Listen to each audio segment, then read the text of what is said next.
Sofia Coppola's 1999 directorial debut, The Virgin Suicides, is a film without a plot, without characters. The closest film, the thing the film gets to having characters is Kirsten Dunst, who is pretty much just played for sex. Like, that's basically all her characters entirely one note. Now, still, her character's one note being sex is infinitely better than the other cast of characters who seemingly have no notes. There is nothing to say, they have nothing to do, and they just merely exist because they found themselves in the circumstance of being in a Sofia Coppola fucking movie where there's just nothing that happens. Now, for the directorial debut, I gotta say two things. One, holy fuck, is nepotism so fucking strong in Hollywood that she can get Hayden Christensen, James Woods, Danny DeVito, a bunch of other people who I can't remember their names, all in this movie. Like, that just doesn't fucking happen for your first film unless your dad is like fucking Francis Ford Coppola, right? You know? And you're trying to make a movie. And what's the best thing to do? Oh, I know. We'll take some book, and we'll adapt that, right? So, The Virgin Suicides is an adaptation of a fucking novel, and the novel follows the same way with the movie, in that there's this girls in a house, they commit suicide. I don't know why is it called The Virgin Suicides, because clearly one of them presumably is not a virgin, but it's called The Virgin Suicides. I think that has to do with more of a religious element, and in the film I didn't really get the religious angle. They had it visually, but it wasn't ever spoken. And maybe that's part of the film. There's a lot to dive in terms of understanding what the plot is, because the plot is nowhere.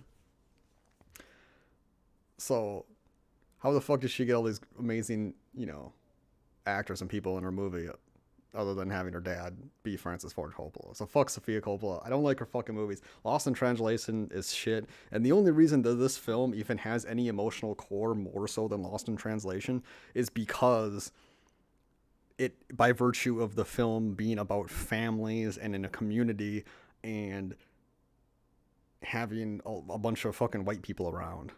That's it. I mean, it takes place, basically, the film, in some respects, takes place in probably Sofia Coppola's fucking neighborhood. I mean, these houses that people live in are immensely valuable. I don't even know if I want to talk about the plot because it's fucking stupid. But the tying it up with a bow kind of plot is we follow some boys and they're paying attention to these girls across the street, these five girls, a part of a family, and they're trying to understand why they all committed suicide. So right from the get-go, you know that there's a expiration date on all of these girls' lives. So you think that would bring in some interest, right? You would expect there to be some kind of abuse, some trauma, pain. You expect to hear a story about pain and not being able to live with it kind of situation, or just fucking anything. Suicide for any fucking reason. And in the film, the pain that these girls feel really can be summed up really early on. So from the first fucking moment, and this is something that the film does a lot, is there'll be some music playing, and then it'll be visual cut, audio cut to something else, and these are hard cuts. They stick out. It's almost like you got pricked when these cuts happen. And girls committing suicide in the bathtub. It's pretty vague. You don't see any drama, not really a lot of blood. It's just, you kind of just see her laying there, and she's getting dragged away, and she has a laminated card that's like 555 Mary, and that's a repeating element in the movie. I don't know what the fuck it means. But she tries to commit suicide, and she goes to a doctor, and the doctor's like, why would you try to end it now? You don't even know how bad life gets, kid. And his line is really delivered really The sound mixing on people's voices in this movie is fucking disastrous. It is so hard to hear what some of the people are saying at certain moments in the film. And then the girl has this amazing zinger back. She's like, "Wow, doctor, I guess you've never been a 13-year-old girl." And the actress does a mild job delivering that line, but there's this kind of smug condensation that goes along with that doesn't make any sense. So you can watch the film and you can hear that line, and I agree. Women definitely have it worse than men. I 100% agree with that. What I don't agree with is how a girl who has, because this movie takes place in the 70s, okay? How a girl who has no outside experience, who has no perspective on anything, is supposed to be able to make that claim. Now, somebody who is depressed would believe that. That's fine. But she says it with this kind of smug authority that she has no right to believe in herself. And in the film, she seemingly is not like that ever again. The only thing that we ever really see her do is during her birthday party, she asks, "Hey, Mom, I'm kind of bored. Can I go away now?" And she's like, "Oh, but it's your party. I guess we'll just have to celebrate without you." And then, 5 seconds later, she's fucking dead on a spike from the fence. And the neighbors comment, "Oh yeah, they couldn't get a insurance payout because it was an accident waiting to happen." So presumably some neighbors get together and pull the fence out. I'm not really sure. There's a lot of subtext in the film because the girl who died appears in the movie a few more times, kind of almost like a ghost, but also sometimes kind of like a replacement character. But it doesn't, I don't know what the fuck it means. I mean, other than like, oh, she killed herself and I kind of see her face in my daughters, I kind of see her face around. But the problem with the film is that there's this kind of juxtaposition between being a person and giving a shit, in that both of those things are on the wrong side of expectation. So what I mean by that is that the boys don't really give a shit about the girls. They kind of begrudgingly go to the birthday party and they kind of talk to him, but it's pretty awkward. And the party doesn't really seem to have any fun until a person with Down syndrome shows up, and they kind of, I don't know if they're kind of abusing him or they're kind of, I mean, they seem like they're genuinely enjoying his company and what he has to offer in terms of entertainment. It's a little awkward. But like the guys didn't really seem like they had much of a reason to give a shit about the girls other than like, we saw her dead on the fence, and then all the guys kind of just like slowly shovel out of the house, and the mom's like, "Oh no, don't look," and she's like holding her daughters away, and it's just really bizarre. So the thematic plot is an overbearing mother keeps her girls from the world, so to protect them, there's religious feelers in the film, but they don't, once again, I don't fucking know. There's not really much religion stuff going on other than just visually. That's a part of it. And I guess the girls are so stifled that they all kill themselves. And I mean, now mind you, they're living a pretty horrible life. I mean, the only way they can get entertainment is by really playing records back and forth with the boys at one point. And so really the whole plot of the movie is the last 10 to 15 minutes. The movie starts, they go to the birthday party, there's a suicide, and then the main cast, who we're supposed to be following, the people who the narration comes from, the boys, pretty much disappear from the movie for about like 45 fucking minutes. And we have this middle plot about going to the high school dance with Josh Hartnett. He like woos the dad, and he woos Kirsten Dunst, her, and then they go to the dance. But then she like, the film is, I don't understand. There's like flash forwards of Josh Hartnett's character saying like, "Oh man, I loved her," and it's really bizarre. He's like, "Oh man, I had so many girls, but like, oh, she was true love," and they're like, Kirsten Dunst and Josh Hartnett like have sex, presumably for the first time, on the football field, And he's like, oh, like Josh Hartnett's flash forward is like, oh, I loved her, but like when we were out in the field, it was all different. So I left her. And like she just like wakes up in the field alone and gets a cab back. And then after she returns, like the mom is like screaming at her, like, where were you? Not like, the dad's response is, oh, oh, are you okay? But the mom is like a total fucking lunatic, stupid bitch, just going crazy. You just want to smack her in the fucking face. And then the girls go on super lockdown. They get pulled out of class. And the film has two really good moments with the dad. The dad is just total fucking beyond giga fucking beta. It is unfucking believable. In the first moment of giga batery, a priest comes over to talk with the family about like, your dead relative, your daughter died, your sister died. That's pretty fucked up. Let's talk about it. And the dad's just sitting there watching sports ball, and then he like offers the priest some beer, and he's like, no. And he's like, well, I guess I'll go talk to your wife then. And she's like, oh, she's not really seeing anybody. And he's like, oh, double play, father. And so like the dad is just fucking checked out. He is beyond fucking giga beta. And then the mom is just kind of sitting there, and the father says, oh, I listed her death as an accident. And then she's like, oh, okay, thank you. Oh.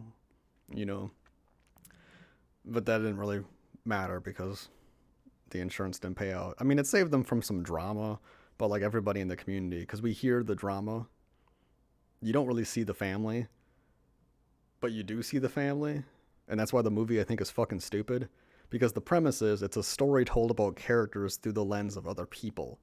And you're supposed to try to piece together, why they commit suicide. You're supposed to find meaning in something where you only have secondhand knowledge. But the problem with the film is that you have firsthand knowledge. You see that Kirsten Dunst is actually a ravenous whore. You see the character's boredom. You see the family dynamic is stifling and claustrophobic and doesn't allow for any individual expression at all. And that is, you see that happen. So like you don't have to wonder why they commit suicide. It just seems to be a kind of simple suicide, that their lives were not their own, that it was meaningless to go on.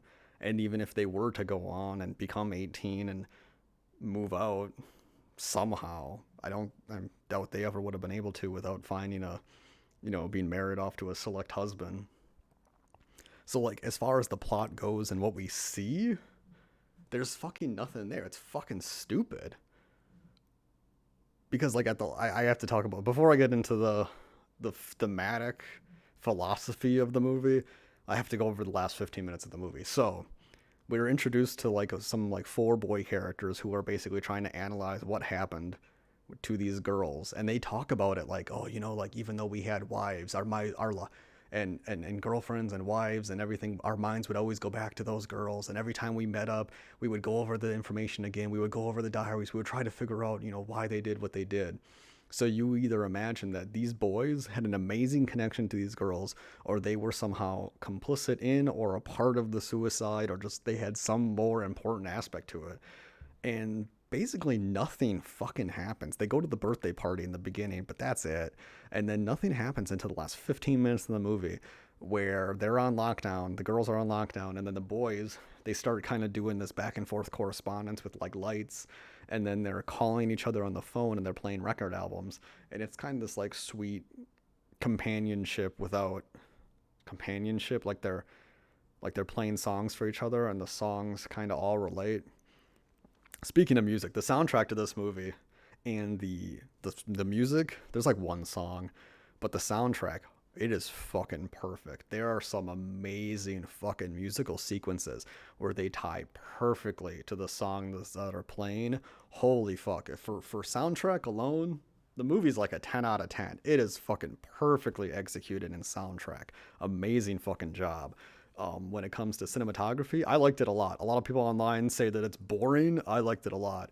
When it comes to the plot, it's a fucking F fucking minus. Holy shit. It's like a fucking 2 out of 10. So back to the end. The boys have set up a meetup with the girls where they're gonna just drive. They're just gonna get the fuck out of there. They're just gonna go wherever. They're just gonna have fun. And this sequence plays itself to trick the audience. So the boys show up. They meet up with Kirsten Dunst in the living room. And she's like, oh, it took a while for my parents to sleep. My mom's an insomniac. Why don't you guys wait in here? We'll use my parents' car. I'll go get the car ready. And she like unbuckles the smallest boy's like belt. And then she goes waits out in the car, and the boys are inside. And we have a cut to like all the girls and the boys in the car, and they're having a great time, and they're driving down like fucking Route 66 or something. And then the boys hear a noise, they go downstairs. And now this is the part of the film that I fucking absolutely disagree with. We have given no evidence of this being true. There's been nothing built about this, and I fucking think it's stupid. One of the boys is like, oh man, if I could just feel up one of those girls, oh yeah. And like, this group of boys, from what we've seen, are sexually timid and seemingly, and not horn dogs. We haven't really seen anything to believe that that this one boy would engage in this behavior, at least as far as I remember. And you know why he's saying this. I mean, obviously the movie is The Virgin Suicides. There's going to be some suicide, right?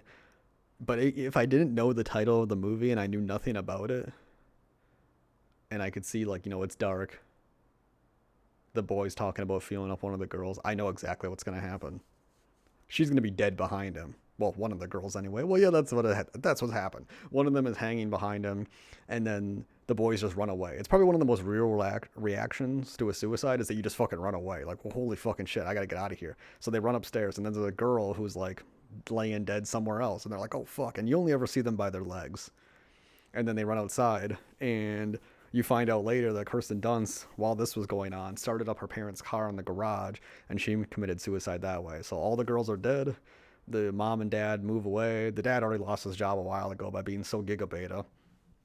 And then there's just like this outro narration, you know, where the guy's just like, oh, you know, we just really want to figure out what happened. You know, we just, there are a lot of good lines.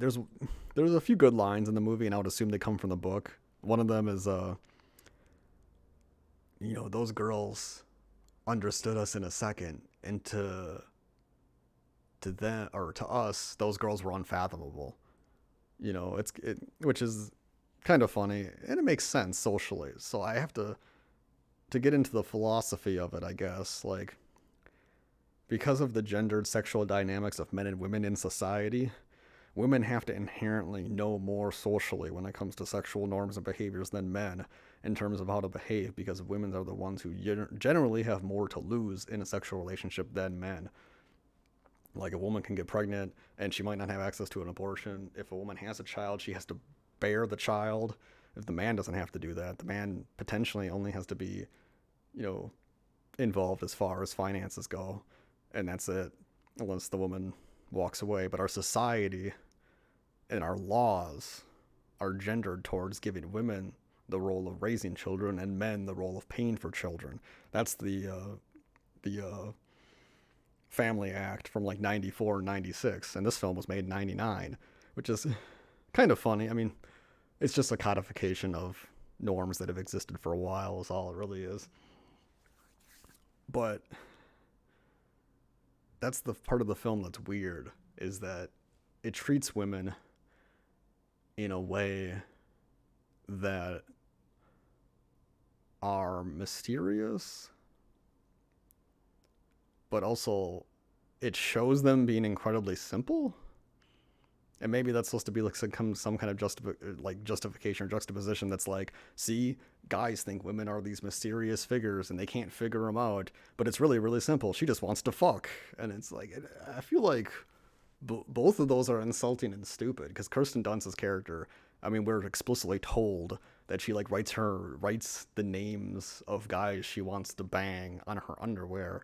And then we see that visually with one of the funniest edits I've ever seen in a movie. the camera pans down to her waist when they're about to be taken on to the dance, and we get a X-ray, even though it's an overlay, an overlay X-ray to her underwear, and she wrote the guy's name on her underwear. And then afterwards, she bangs like 5 guys on the roof. It's really bizarre. How does that even work? I don't know. But there's a kind of philosophical or like feminist angle to the film that I think kind of falls short of being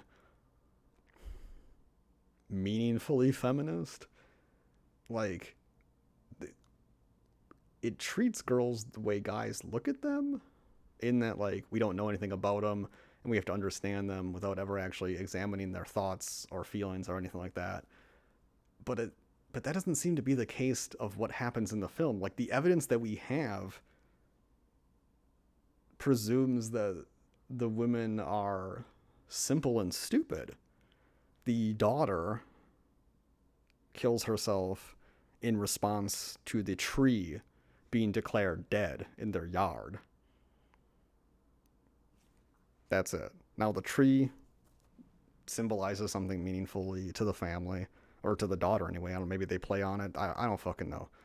But when the tree is marked for death, the youngest daughter kills herself. And then they cut down that tree, and then the rest of the daughters kill themselves. And so, and the reason they cut down the tree is because the tree is going to, as the guy says, is going to infest the neighborhood. And that's what happens, is that they don't cut down the tree, and then the rest of the trees, they have to cut those down, and then they finally cut down the family's tree. So there's this kind of idea of, you make this sacrifice for the community, and if you don't make the sacrifice for the community will condemn you until you make the sacrifice. And in that subtext, that is what the film gets right in terms of the roles of females in, as far as the United States goes, is that you are coerced into engaging in a role in society that is necessary for the continuation of society, but you will not see any pay for it, i.e. child rearing. There's no protected family leave in America. There's no guaranteed pay. If you have a kid, maybe your job will be there for you, but that's not guaranteed, even though in the law it says it should be. But in terms of the plot affirming that philosophy, I don't really see it. What I see is a confused mess of, look how hard it is for guys to understand women, which is true, but what about it? Like, you concocted the scenario of these depressed girls that want to kill themselves, and then they do, but then you give no real evidence to justify it, other than the mom is controlling and they have no lives.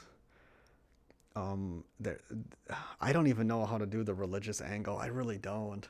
I really didn't get it at all. I mean, they're Virgin Marys. Like, 4 of them die presumably as virgins. But Kirsten Dunst wasn't a virgin, so it's called the Virgin Suicides. And why did the author title? Is that what the name of the book is?